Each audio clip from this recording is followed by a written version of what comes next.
Everyone. हाँ जी बेटे, कैसे हो आप सब? हाँ जी बेटे, आज हम करेंगे chapter number 4 class 10th quadratic equation. ठीक है, आज ये इंट्रोडक्शन पार्ट है ये। ठीक है, एक्सरसाइज हम नेक्स्ट वीडियो से स्टार्ट करेंगे हम। तो quadratic equation, what is quadratic equation? Quadratic equation बेटे हमने 9th में भी पढ़ा है। Quadratic polynomial, linear polynomial, cubic polynomial, है ना। तो ये क्या क्वाड्रेटिक इक्वेशन है? देखो, मैं कुछ पॉइंट्स यहाँ से लूँगी मैं। In chapter 2 you have study different types of polynomial. Chapter 2 में हमने डिफरेंट पॉलिनोमियल्स के बारे में पढ़ा है हमने। One type was the quadratic polynomial, जिसका जनरल फॉर्मूला होता है ये ax² + bx + c, बट जो a है वो नॉट इक्वल टू 0 होना चाहिए। ठीक है, क्योंकि अगर ये a 0 हो जाएगा तो x² इसके साथ अगर 0 होएगा तो मल्टीप्लाई हो गया तो ये ज़ीरो बन जाएगा। ठीक है, when we equate this polynomial to 0 we get a quadratic equation. वो तो हमें पता है कि इक्वेशन कब होती है, जब हम किसी भी पोलिनोमियल को इक्वल टू 0 रखते हैं तो वो इक्वेशन बन जाती है। Quadratic equation come up with, we deal with many real life situations. कहते हैं क्वाड्रेटिक इक्वेशन हमारी रियल लाइफ सिचुएशन में हमें बहुत जगह पे देखने को मिल जाती है। For instance, suppose a charity trust decided to build a prayer hall giving carpet area of 300 square metre with its length 1 metre more than twice its breadth. उसने एग्जांपल दी है कि एक चैरिटी है, ट्रस्ट है, जो एक हॉल बनाना चाहते हैं। ठीक है, decided to build a prayer hall, जिसका कारपेट एरिया जो होएगा वो होएगा 300, मतलब 300 स्क्वायर मीटर वो एरिया कवर करेगा, और जिसकी लेंथ 1 मीटर मोर है देन ट्वाइस इट्स ब्रेड्थ। जो उसकी लेंथ है वो उसकी ब्रेड्थ से ट्वाइस के ब्रेड्थ से 1 मीटर ज़्यादा है। तो इसी सिचुएशन को इन्होंने यहाँ पे क्वाड्रेटिक इक्वेशन में फॉर्म किया है। देखो कैसे।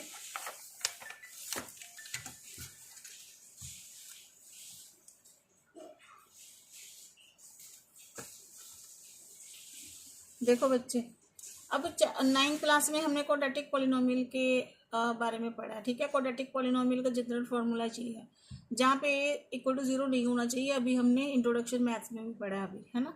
तो क्वाड्रेटिक इक्वेशन भी सेम ही है। Quadratic equation ax² + bx + c, ये तो पॉलिनोमियल है। ठीक है, अब जब हम इसको इक्वल टू 0 रख देंगे तो ये क्या बन जाएगी? इक्वेशन। इसके बारे में मैंने आपको छोटी क्लासेस में भी पढ़ा है, मैंने भी बताया आपको कि जस्ट लाइक ये एक एक्सप्रेशन है, पॉलिनोमियल है, तो जब इसको हम 0 के इक्वल रख देंगे तो ये क्या बन जाएगी? Quadratic equation. और नॉर्मली क्या होता है क्वाड्रेटिक इक्वेशन का, हमें पता क्या कैसे चलता है कि ये क्वाड्रेटिक इक्वेशन है। क्वाड्रेटिक इक्वेशन में जो हाईएस्ट पावर होती है वो क्या होती है? 2। ठीक है, इसमें भी क्या होएगा? a equal to not 0। a 0 नहीं होना चाहिए। अगर a 0 हो गया, लेट्स सपोज अगर a 0 हो गया तो यहाँ पे x² है, तो इसके साथ मल्टीप्लाई होके क्या बना देगा? 0। तो हमारी इक्वेशन बनेगी ही नहीं। दैट्स वाई जो a है वो 0 नहीं होना चाहिए। ठीक है, अब हमने जो मैथ में अभी पढ़ा था कि जैसे वो रेक्टेंगल हॉल है, ये रेक्टेंगल हॉल है, जो इसकी ब्रेड्थ लेंथ है, इसकी ब्रेड्थ के ट्वाइस से 1 ज़्यादा है। एरिया उन्होंने दे रखा है 300 मीटर स्क्वायर एरिया, तो ये लेंथ होती है, ये क्या होती है? ब्रेड्थ। तो कह रहे लेंथ इसकी ब्रेड्थ के ट्वाइस से 1 मीटर ज़्यादा है। तो अगर हमारे पास लेंथ तो पता है हमें है पर ब्रेड्थ नहीं है, तो ब्रेड्थ तो हम कैलकुलेट कर लेंगे x। तो लेंथ इसके ट्वाइस यानी कि 2x से 1 मोर है, तो ये आ गई ब्रेड्थ और ये आ गई लेंथ। अब हम यहाँ पे जो इसका एरिया दिया है, यहाँ पे देखो ये रेक्टेंगल है ना, तो इसका एक फॉर्मूला बनता है रेक्टेंगल का एरिया। तो क्या फॉर्मूला बनता है? एरिया ऑफ रेक्टेंगुलर, ये प्लॉट है, हमें प्लॉट ले लो जो मर्जी वो कर लो, कितना बनता है? लेंथ इंटू ब्रेड्थ, एरिया यही होता है। अब ये क्या दिया इन्होंने? 300। अब लेंथ कितनी दी है? 2x + 1, और ब्रेड्थ कितनी दी है? x। अब इसको अगर हम मल्टीप्लाई करते हैं तो ये क्या बनाएगा? देखो 300 इक्वल टू ये x 2x के साथ मल्टीप्लाई होके बनाएगा 2x², ये बनाएगा +x। तो अगर हम 300 को इधर ले आते हैं 2x² + x - 300, तो ये क्या बन गया? क्वाड्रेटिक इक्वेशन बनेगी। यही फॉर्मेट है ना, ए एक्स स्क्वायर से दूसरा लीनियर और तीसरा नंबर कांस्टेंट। ये भी मैंने बताया है कि ये होते हैं वेरिएबल, ये वेरिएबल है, ये कोफिशिएंट है, और ये क्या है, कांस्टेंट नंबर। ठीक है जी, तो ये क्वाड्रेटिक इक्वेशन बनेगी। अब क्वाड्रेटिक इक्वेशन जैसे अगर मैं ये बोलूँ, ये फर्स्ट नंबर ए है, यहाँ पे ए कितना है 2 है ना, बी कितना है 1, वेरिएबल नहीं लेंगे, और सी कितना है 300 -300। ठीक है, तो अब यहाँ पे ये क्वाड्रेटिक इक्वेशन है। अगर मैं लेट्स सपोज यहाँ पे लिख दूँ 2x² x, यहाँ पे मेरे को हाईएस्ट पावर शो हो रही है, हाईएस्ट पावर जिसकी शो होएगी वही क्वाड्रेटिक इक्वेशन है। यहाँ पे 2x² + x है, यहाँ पे हाईएस्ट पावर 2 मुझे शो हो रही है, तो ये क्वाड्रेटिक इक्वेशन है। अगर मैं यहाँ पे a और b लिया मैंने, और अगर मैं ले लूँ 2x² - 300, एक कांस्टेंट नंबर ले लिया और a ले लिया और c ले लिया, तो भी ये क्वाड्रेटिक इक्वेशन है। ठीक है, और अगर मैंने ले लिया x - 300, यहाँ पे मेरे को x का स्क्वायर नहीं शो हो रहा, तो ये क्वाड्रेटिक इक्वेशन नहीं है। इस बात का आपको ध्यान रखना है। ठीक है जी, ये क्वाड्रेटिक इक्वेशन का क्या है, ये क्वाड्रेटिक इक्वेशन का क्या है, जनरल फॉर्मूला। ठीक है जी, अब इन क्वाड्रेटिक इक्वेशन को सोल्व करने के 2 मेथड होते हैं। ठीक है, फर्स्ट क्या मेथड है इसमें, method of solving quadratic equation, एक तो है फैक्टराइजेशन मेथड जो हम इस चैप्टर में करेंगे, और एक क्या है बाय यूजिंग क्वाड्रेटिक फार्मूला, एक क्वाड्रेटिक फार्मूले के साथ सॉल्व करने का मेथड है। ठीक है, फैक्टराइजेशन मेथड कौन सा होता है, जिसमें हम मिडिल टर्म सेपरेट करते हैं, हमने 8th में भी वो चीज़ की है। ठीक है जी, अब ये दोनों मेथड हम एक एक एग्जांपल से सॉल्व करेंगे। ठीक है, उसको मैं बताऊंगी, आप ध्यान से देखना। अब क्वाड्रेटिक इक्वेशन का आपको पता चल गया मैंने क्या बोला है।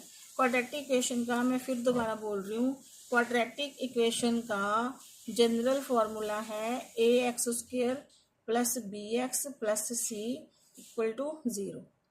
वेरिएबल अगर यहाँ पे x है तो यहाँ पे भी x ही होएगा। अगर मैं लिख दूँ a, x की जगह मैं y लिख दूँ या कुछ भी लिख दूँ, यानी कि ax² है तो यहाँ पे लिख दूँ मैं t लिख दूँ, at² bt + c। वेरिएबल अगर क्वाड्रेटिक में t है तो यहाँ पे लीनियर पे भी t होएगा। लेट्स सपोज हम एक एग्जांपल लेते हैं, जैसे 2y² + 3y + 6, ये क्वाड्रेटिक इक्वेशन है। ठीक है, अगर यहाँ पे y है तो ये 3 टर्म्स की इक्वेशन बन रही है ना। अगर यहाँ पे फर्स्ट यहाँ पे y है तो यहाँ पे भी y ही होएगा, यहाँ पे x है तो यहाँ पे भी x ही होएगा, यहाँ पे t है तो यहाँ पे भी t ही होएगा, और थर्ड नंबर क्या होएगा, कांस्टेंट। ठीक है जी, अब हम एग्जांपल के साथ फर्स्ट फैक्टराइजेशन मेथड सॉल्व करते हैं, फिर क्वाड्रेटिक फार्मूला। हाँ जी बेटे, देखो हम जैसे एक एग्जांपल लेते हैं 2x² - 5x + 3 = 0। अब इसको हमने कौन से मेथड से सॉल्व करना है, factorisation method. Factorisation method means middle term split. ठीक है, जैसे हमने ये 8th में भी किया बेटा, 9th में भी किया है। ठीक है, अब ये हमने लिख लिया। अब मिडिल टर्म स्प्लिट में हम क्या मेथड लगाते हैं, सम एंड प्रोडक्ट। एस यानी कि सम, पी यानी कि प्रोडक्ट। इसको सॉल्व कैसे करते हैं, ये जो फर्स्ट नंबर है और यहाँ पे जो लास्ट नंबर है, इन दोनों की मल्टीप्लाई किसके ऊपर आनी चाहिए, पी के ऊपर, प्रोडक्ट के ऊपर। 3 2 6, यहाँ पे आप लिख लो। ठीक है, और जो बीच वाला नंबर है ये कहाँ पे आना चाहिए, एस के ऊपर। ये ध्यान रखना है, अगर माइनस में है तो माइनस में रखोगे, प्लस है तो प्लस में। ये -5 है, मैंने रख लिया। ठीक है, अब हमने 2 नंबर ऑफ पेयर्स ऐसे लेने हैं जिनको मल्टीप्लाई करके तो 6 बने, उन्हीं नंबर को प्लस और माइनस करके क्या बने, -5। फिर रिपीट कर रही हूँ कि हमने सबसे पहले हम इधर से फर्स्ट और इधर से लास्ट, ये दोनों नंबर की जो मल्टीप्लाई है वो पी के ऊपर आ जाएगी। सम एंड प्रोडक्ट वाला मेथड लगा रहे हैं ना, मिडिल टर्म स्प्लिट। और जो बीच वाला नंबर है वो कहाँ पे आ जाएगा, एस के ऊपर। ठीक है, अब हमने 2 नंबर ऑफ पेयर लेने हैं जिनको मल्टीप्लाई करके तो 6 आना चाहिए। जैसे कोई भी 2 नंबर, लेट्स सपोज कोई भी 2 नंबर जिनको मल्टीप्लाई करके तो बनना चाहिए 6, और चाहे उनको प्लस करो चाहे उनको माइनस करो, तो वो आंसर कितना आना चाहिए, -5। अगर आप प्लस कर रहे हो तो भी -5 आना चाहिए, अगर आप माइनस कर रहे हो तो भी आंसर कितना आना चाहिए, -5। ये ध्यान में रखना है। अब हम देखेंगे 6 कैसे बनता है। देखो 6 दो तरीके से बनता है। 6 1 जार 6 होते हैं, तो 6 1 जार 6 तो बन गया। अगर 6 में 1 प्लस कर देंगे तो क्या बन जाएगा, 7। और अगर 6 में 1 माइनस कर देंगे तो क्या बन जाएगा, 5। अब ये हमारा मतलब ये सही 6 1 जार 6, और ये 6 में से 1 माइनस करेंगे तो क्या आ जाएगा हमारे पास 5। लेकिन हमें किस में चाहिए 5, माइनस में। तो हम 5 माइनस में कर देंगे, 1 प्लस में कर देंगे, 6 माइनस में कर देंगे सॉरी, और 1 प्लस में कर देंगे। ठीक है, तो ये कितना बनाएगा, -5। ठीक है, लेकिन हमने ये भी ध्यान रखना है कि अगर हम ये लगा रहे हैं और एक देखो एक और कैसे बनता है, 6 3 2 जार 6, 3 में अगर 2 प्लस कर देंगे तो कितना आ जाएगा, 5। -5 चाहिए तो -3 -2, ये भी कितना बनाएगा, -5। ठीक है बच्चे, तो अब अगर हम ये 6 वाला फैक्टर लेते हैं, यहाँ पे आ जाएगा, अगर 6 है ना, ये -6 + 1, तो हम देखते हैं कि उसमें कुछ कॉमन आएगा। या हम ये भी ले सकते हैं और ये भी ले सकते हैं। मान लो हम लेट्स सपोज ये लेते हैं 3 2 जार 6 वाला। ठीक है, अब ये जो फैक्टर आया है तो यहाँ पे हम क्या लिख देंगे, 3 2 जार 6 और -3 -2 क्या बनाएगा, 5। तो हमने क्या लेना होता है, ये इसको तोड़ना है हमने सेंटर वाले को, तो हम ये लेंगे। ठीक है जी, अब ये वाला नंबर 2x² एज इट इज आ जाएगा। ये -5x को हम इसमें स्प्लिट कर देंगे, -3x -2x, क्योंकि x है ना यहाँ पे, तो -3x -2x +3 as it is.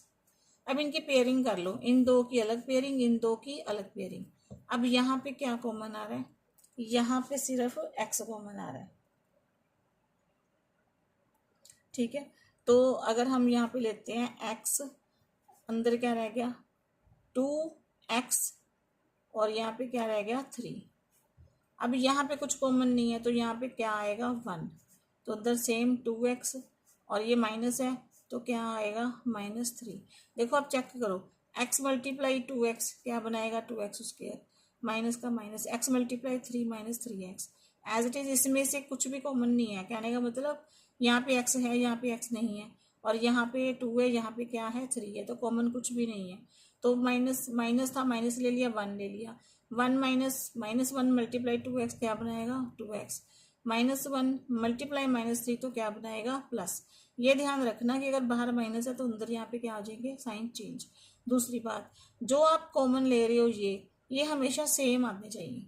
अगर ये सेम नहीं आ रहे दैट मीन्स आपके ऊपर फैक्टर में क्या हुई है, गड़बड़, तो आपका सम गलत हो जाएगा। ठीक है, तो अब ये जो है 2x -3 2x -3, ये बाहर, ये तो सेम है। अब ये यहाँ पे x है, यहाँ पे क्या है, -1, इसको एक ब्रैकेट में लिख लेंगे, और दूसरी ब्रैकेट ये जो दो सेम है इनमें से एक ले लेंगे कॉमन। ठीक है, अब अगेन x -1 = क्या रखेंगे, 0, क्योंकि हमें x की वैल्यू चाहिए। ये आ गया x1। अब 2x -3 = 0, 2x पहले 3 उधर जाएगा, यहाँ पे माइनस है, प्लस हो गया। ठीक है, अब x कितना आ गया, ये देखो, अब हमने ये जो लिया x + -1 ये इधर आ गया, अब ये दोनों सेम थे, इसमें से कॉमन एक आ गया। अब इनको इक्वल टू 0 रखेंगे, x -1 = 0, x आ गया +1, 2x -3 = 0, तो यहाँ पे x कितना आ गया, 3/2। ये x के दो सोल्यूशन निकल गए हैं। ये एक क्वाड्रेटिक इक्वेशन है। क्वाड्रेटिक इक्वेशन जो है, जो ये जो हाईएस्ट पावर है ना इसकी 2, इसका मतलब इसके दो सोल्यूशन ही एग्जिस्ट करेंगे क्योंकि इसकी हाईएस्ट पावर 2 है। तो यहाँ पे दो सोल्यूशन x के निकलेंगे ही निकलेंगे। ठीक है जी, तो ये हमने क्वाड्रेटिक इक्वेशन सॉल्व कर ली बाय फैक्टराइजेशन मेथड। ठीक है, अब यहाँ पे आपको सम आता है, दो मेथड है ना, एक तो फैक्टराइजेशन मेथड, एक है क्वाड्रेटिक फॉर्मूला। ठीक है, अब मैं एक बार फिर रिपीट कर देती हूँ आपको कि क्वाड्रेटिक इक्वेशन में ही ये लगेगा फैक्टराइजेशन मेथड। फर्स्ट और लास्ट नंबर की मल्टीप्लाई p के ऊपर, p यानी प्रोडक्ट, और जो सेंटर में जो नंबर है, मिडिल में जो नंबर है वो -5 है, माइनस है, प्लस है, वो किसके ऊपर आएगा, s के ऊपर। ठीक है जी। तो अब हमने दो नंबर का पेयर लेना है जिनको मल्टीप्लाई करके 6 आना चाहिए और उन्हीं को प्लस और माइनस करके कितना आना चाहिए, -5। तो हमें ये पेयर मिल गई, ये सेम होने चाहिए दोनों, ठीक है जी। अब हमने ये सेंटर वाले नंबर को ही स्प्लिट किया 5x को, 2x², इसको स्प्लिट कर दिया, 3 और 2 है ना, -3x -2x, माइनस माइनस क्यों लगाया, ताकि माइनस माइनस प्लस, ये 5x, ये ऐसे ही आ गया 3। अब इनकी पेयरिंग कर लो, 2 की इधर 2 की इधर। अब यहाँ पे x कॉमन आ गया तो x multiply 2x 2x² minus x multiply 3 3x, as it is यहाँ पे कुछ भी कॉमन नहीं है तो 1 आएगा, तो ये सेम आ गया, ठीक है। और अब जो ये बाहर वाले थे ये एक ब्रैकेट में हम लिखेंगे और जो ये दो सेम है इनको एक कॉमन लेंगे, तो यहाँ पे फिर x की वैल्यू निकल जाएगी, ठीक है जी। अब दूसरा मेथड देखते हैं। हाँ जी बेटे, अब क्वाड्रेटिक फॉर्मूले से सॉल्व करेंगे। अब हमें पता है कि जनरल फॉर्मूला क्वाड्रेटिक का क्या है, ये ax² + bx + c। हम वही वाली एग्जाम्पल यहीं पे लेंगे जो हमने पीछे ली है, 2x² - 5x + 3 = 0, ठीक है। अब क्वाड्रेटिक इक्वेशन को सॉल्व करने का क्वाड्रेटिक फॉर्मूला है, ठीक है। इसका जो क्वाड्रेटिक फॉर्मूला है जनरल इक्वेशन को सॉल्व करने का, ये फॉर्मूला है हमारा x = -b प्लस माइनस यहाँ पे आ गया b² - 4ac अपॉन 2a, ये फॉर्मूला है, ठीक है। अब यहाँ पे हम ये डायरेक्ट फॉर्मूला ये भी लगा सकते हैं, ठीक, लेकिन हम एक दूसरा फार्मूला भी लगा सकते हैं। हम जहाँ पे हम एक अल्फा और बीटा वाला फार्मूला होता है हम वो भी लगा सकते हैं, मैं आपको दोनों ही बता दूंगी, ठीक है। अगर आपने ये लगाना है तो ये भी ठीक है, नहीं तो अगर हमने दूसरा फार्मूला लगाना है तो उसमें हमें पहले क्या करना पड़ेगा, डिस्क्रिमिनेंट के बारे में पढ़ना पड़ेगा। अब डिस्क्रिमिनेंट क्या है, ठीक है। अब पहले हम डिस्क्रिमिनेंट करते हैं। हाँ जी बेटे, जैसे ये इक्वेशन आ गई, इसमें क्या है हमारा, जो हमें ये a है हमारा, b है और ये हमारा क्या है c। तो हम पहले लिख लेंगे, a आ गया 2, b आ गया -5 और c कितना आ गया 3। अगर हमने क्वाड्रेटिक फॉर्मूला लाना है तो क्वाड्रेटिक फॉर्मूले में मैं आपको बता रही हूँ, अगर एक तो ये मेथड है, एक है डिस्क्रिमिनेंट वाला मेथड। डिस्क्रिमिनेंट निकाल के हम सॉल्व करते हैं जिसको हम बोलते हैं डी। डिस्क्रिमिनेंट का मेथड होता है d = b² - 4ac, ठीक है। अब ये यहाँ पे आ गया a, यहाँ पे आ गया b, यहाँ पे आ गया c। अभी इसके भी आगे होता है, इसके रूट्स होते हैं, सारा कुछ होता है, मैं वो बता रही हूँ आपको। जैसे अब डिस्क्रिमिनेंट है, ठीक है। डिस्क्रिमिनेंट अगर देखो अब हम पहले डिस्क्रिमिनेंट निकाल रहे थे ना, उससे पहले मैं आपको डिस्क्रिमिनेंट के बारे में बता देती हूँ। डिस्क्रिमिनेंट से हमें नेचर ऑफ रूट पता चलती है। जैसे ये हमारी क्वाड्रेटिक इक्वेशन का जनरल फॉर्मूला है, डिस्क्रिमिनेंट मैंने क्या बताया, डी। इसका फॉर्मूला क्या है, b² - 4ac, ठीक है। अब डिस्क्रिमिनेंट हमें 3 कंडीशंस होती हैं जिससे हमें पता चल जाएगा कि हमारी रूट एग्जिस्ट करती हैं कि नहीं करती, ठीक है। जैसे रूट्स के अगर 2 सॉल्यूशन निकल रहे हैं कि नहीं निकल रहे, इसका हमें पता चलेगा। अगर तो d 0 से पॉजिटिव ग्रेटर आ गया, अगर तो d > 0 आ गया, देन जो इसके 2 डिस्टिंक्ट रियल रूट्स निकलेंगे, एग्जिस्ट करेंगे, और वो निकलेंगे ही निकलेंगे, एग्जिस्ट करेंगे ही करेंगे। अगर d के जो d है उसके जो 2 डिस्टिंक्ट रियल रूट्स निकलते हैं, डिस्टिंक्ट का मतलब डिफरेंट, अगर डिफरेंट उसके निकल रहे हैं रूट्स जो डी के हैं, ठीक है, तो वो एग्जिस्ट करेगा ही। अगर d = 0 आ गया, ठीक है बेटे, अगर d > 0 है तो जो रूट्स निकलेंगे, सोल्यूशन निकलेंगे, वो क्या होंगे, डिस्टिंक्ट होंगे रूट्स, ठीक है। और अगर d = 0 है देन उसके 2 इक्वल रियल रूट्स एग्जिस्ट करेंगे, ठीक है। और इक्वल तो आपको पता ही है जैसे सेम होंगे, ठीक है। और अगर d << 0 आ रहा है तो उसका कोई भी मतलब उसके जो रियल रूट्स हैं वो एग्जिस्ट नहीं करेंगे। मैं फिर दोबारा बता रही हूँ कि जब हम डिस्क्रिमिनेंट का फॉर्मूला अप्लाई करते हैं तो इसमें 3 कंडीशंस होती हैं। अगर d > 0 आ रहा है तो उसके 2 डिस्टिंक्ट रियल रूट्स एग्जिस्ट करेंगे, और अगर d = 0 आ रहा है देन उसके 2 equal roots real roots exist करेंगे, ठीक है। और अगर वो d greater than sorry less than हो गया 0 से, तो ये इसके रियल रूट्स एग्जिस्ट नहीं करेंगे। अब लेस देन कैसे कब होएगा और ग्रेटर देन, जैसे जैसे मान लो डी हमारा पॉजिटिव आ गया तो इसके रूट्स एग्जिस्ट करेंगे। अगर डी हमारा नेगेटिव आ गया तो रूट्स एग्जिस्ट नहीं करेंगे। ठीक है जी। अगर डी पॉजिटिव आ रहा है तो रूट्स एग्जिस्ट होंगे। ठीक है, लेकिन कंडीशन कौन सी लगेगी ये यहां से देख के हमें पता चलेगा। अगर तो डी ग्रेटर देन 0 है तो वो जो उसके रूट्स हैं वो डिस्टिंक्ट होंगे। ठीक है, एग्जिस्ट करेंगे, ये जो मैंने यहाँ बताया है। अगर वो इक्वल टू 0 आ गया, मान लो अगर डी इक्वल टू 0 आ गया है ना, तो भी रूट्स एग्जिस्ट करेंगे और इक्वल रूट्स बनेंगे वो। ठीक है, अगर डी लेस देन 0 आ गया, लेस देन 0 कब आएगा, जब ये नेगेटिव होएगा। ठीक है, तो तब वो जो रियल रूट्स है वो एग्जिस्ट नहीं करेंगे।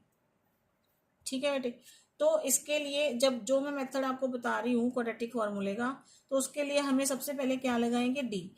तो ये आपको फॉर्मूला ये आपको लर्न करना है। ठीक है, इसके बाद जब हम डिस्क्रिमिनेंट लाते हैं तो फिर ही उसके नेक्स्ट जो अगर हमारी रूट्स एग्जिस्ट करती हैं तो हम क्या लेते हैं, दो फॉर्मूले, एक alpha, alpha formula minus B plus root D upon 2a, तो दूसरा निकलता है हमारा beta equal to minus B minus root D upon 2a। ये तभी हमारा एप्लीकेबल होएगा फॉर्मूला अगर हमारी जो रूट्स हैं या पॉजिटिव होंगी जहाँ डी 0 होएगा। मीन्स या तो रूट्स जो हैं डी अगर ग्रेटर देन 0 है देन उसकी रूट्स एग्जिस्ट करेंगी, मैंने बताया डिस्टिंक्ट लेवल पे। और अगर डी 0 आ गया तो भी उसकी रूट्स एग्जिस्ट करेंगी और वो इक्वल होएंगी। लेकिन अगर डी नेगेटिव आ गया तो रूट्स एग्जिस्ट नहीं करेंगी। ठीक है, तो देखो बच्चे, अब मैं फॉर्मूला क्वाड्रेटिक फॉर्मूला कर। ठीक है बेटे, जैसे अब जो हमने वो पिछले जो हमने वो मिड टर्म स्प्लिट वाली इक्वेशन की है वही इक्वेशन हम यहाँ पे सॉल्व करेंगे। अगर हमें डिस्क्रिमिनेंट लगाना है तो हम पहले लेंगे ए, फिर लेंगे बी, फिर लेंगे सी, है ना। अच्छा, एक बात और, जो मैंने पीछे आपको बताया है कि वो 3 स्टेप है, वो रूट्स एग्जिस्ट करेंगे कब नहीं करेंगे, है ना। अगर तो देखो 2 सोल्यूशन है, जैसे एक दो सोल्यूशन तो निकलेंगे ना, एक्स की 2 वैल्यूज निकलेंगी। अगर तो एक्स सेम आ गया दोनों में, जैसे दोनों एक्स सेम आ गए तो वो क्या होंगे, इक्वल रूट्स हो गए। अगर एक्स यानी कि अगर एक एक्स 2 आ रहा है और एक एक्स -3 आ रहा है तो वो डिस्टिंक्ट हो गए, है ना, लेकिन रूट्स एग्जिस्ट होंगे यहाँ पे। लेकिन अगर यहाँ पे कुछ भी नहीं निकल रहा, डी नेगेटिव ही आ गया हमारा, तो यहाँ पे रूट्स एग्जिस्ट नहीं करेंगे, नॉट एग्जिस्ट। ठीक है बेटे, तो अब ये आ गया, यहाँ पे हम डी लगाएंगे इसमें। तो डी हमारा है क्या, फॉर्मूला मैंने बताया ये वाला, D equal to B square minus 4ac। तो डी बी हमारा है -5, 4 मल्टीप्लाई ए है हमारा 2 और सी है 3। डी -5 का स्क्वायर हो गया 25, यहाँ पे तीनों मल्टीप्लाई हो रहे हैं, 4 2 ज़ार 8, 8 3 ज़ार 24। तो डी हमारा कितना आ गया, 1। अब यहाँ पे डी हमारा क्या आया, 1 आया। अब ये ग्रेटर देन 0 है तो फर्स्ट वाली कंडीशन लग गई, डी ग्रेटर देन क्या है, 0, 1 0 से बड़ा है, तो यहाँ पे रूट्स एग्जिस्ट करेंगे। ठीक है, तो हम क्या लिखेंगे, रूट्स एग्जिस्ट। ठीक है, मैंने क्या बताया था, मैंने अभी आपको बताया ना कि अगर देखो कि अगर डी ग्रेटर देन 0 है then 2 distinct real roots exist करेंगी। डिस्टिंक्ट मतलब अलग अलग। अगर डी इक्वल टू 0 आ जाता तो सेम रूट्स एग्जिस्ट करती। अगर डी नेगेटिव आ जाता तो यहाँ पे सम हमारा यहीं खत्म हो जाएगा, फिर उसके आगे रूट्स निकलेंगी ही नहीं। रूट्स यानी कि जो हम इसके अल्फा और बीटा निकालेंगे या हम एक्स की 2 वैल्यूज निकालते हैं तो वो क्या होती हैं, वो रूट्स ही होती हैं। ठीक है जी, अब हमारा डी ग्रेटर देन 0 आ गया तो रूट्स एग्जिस्ट करेंगी। तो अब हम फॉर्मेट लगाएंगे अल्फा। अल्फा का क्या फॉर्मूला बताया मैंने, -b plus root D upon 2a। ठीक है जी, अल्फा। अब बी हमारा कितना था, बी हमारा यहाँ पे कितना था, -5, तो वही लगाएंगे हम, -5 था तो ये माइनस यहाँ फॉर्मूले की है, और डी कितना आया हमारा 1। Upon 2a। a कितना था हमारा 2 पहले, या a हमारा कितना था 2। ठीक है जी, यहाँ पे मैं दोबारा लिख देती हूँ। a हमारा था 2 मल्टीप्लाई 2। अब अल्फा माइनस माइनस प्लस, 1 का रूट खोलेंगे तो क्या आएगा 1। अब 2 2 ज़ा 4। ठीक है जी, तो इसको सॉल्व करके कितना आ गया 6/4। दोनों 2 पे कट गए, तो अल्फा कितना आ गया हमारा 3/2। ठीक है, अब सेम एज इट इज हमारा क्या निकलेगा बीटा। अब बीटे का फॉर्मूला मैंने क्या बताया, minus B minus root D. यहाँ पे प्लस है, यहाँ पे क्या आ जाएगी माइनस, तो माइनस बी, बी हमारा -5 है, ये फॉर्मूले की माइनस। डी हमारा कितना आया 1 अपॉन 2a। ठीक है जी, अब यहाँ पे बी माइनस माइनस क्या होगी प्लस, माइनस 1 का रूट 1 अपॉन 2, ए कितना है हमारा 2। ठीक है जी, अब आ गया 4 अपॉन 4, ये कटिंग होगी, कितना आ गया 1, तो बी कितना आ गया हमारा 1। दो वैल्यूज आ गई। अब देखो जो हमने मिडिल टर्म स्प्लिट में किया था वहां पे भी हमारी दो वैल्यूज ही आई थी, एक्स आया था 1 और एक एक्स आया था हमारा 3/2। दो सोल्यूशन आए थे ना, तो लेकिन ये दोनों डिफरेंट है। यहाँ पे भी हमारा क्या आ गया, अल्फा आ गया हमारा कितना, अल्फा आया हमारा 3/2 और बीटा कितना आया हमारा 1। ठीक है, ये क्वाड्रेटिक फॉर्मूला है। आप इसको ऐसे डिस्क्रिमिनेंट निकाल के आप अल्फा और बीटा अलग अलग भी कर सकते हो। आप डायरेक्ट यहाँ पे भी x इक्वल टू ये वाला फॉर्मूला निकाल सकते हो। अब यहाँ पे जो प्लस और माइनस है, दैट मीन्स एक बार वैल्यू प्लस में और एक बार क्या है माइनस में। तो अगर आपको ये डिफिकल्ट लगता है तो आप ऐसे ही करो कि सबसे पहले इक्वेशन, उसके ए और बी और सी निकालो, डिस्क्रिमिनेंट निकालो। डिस्क्रिमिनेंट अगर डी हमारा इक्वल टू 0 आ रहा है तो भी आगे रूट्स एग्जिस्ट करेंगी। अगर डी हमारा मतलब ग्रेटर देन उसके 0 आ रहा है, पॉजिटिव आ रहा है, तो भी रूट्स एग्जिस्ट करेंगी। ठीक है, लेकिन अगर डी नेगेटिव आ गया तो रूट्स हमारी एग्जिस्ट नहीं करेंगी। ठीक है बच्चे, अब ये था हमारी क्वाड्रेटिक इक्वेशन, मैंने दी है आपको इंट्रोडक्शन ये आज। ठीक है, अब एक्सरसाइज हम नेक्स्ट वीडियो से स्टार्ट करेंगे। तब तक के लिए टेक केयर बच्चा, और प्लीज़ वीडियो को मेरी लाइक करो, शेयर करो अगर आपको समझ आ रही है ये, और आप सब्सक्राइब भी करो। ठीक है बच्चे, मिलते हैं नेक्स्ट वीडियो में। देन तब तक के लिए बाय बाय।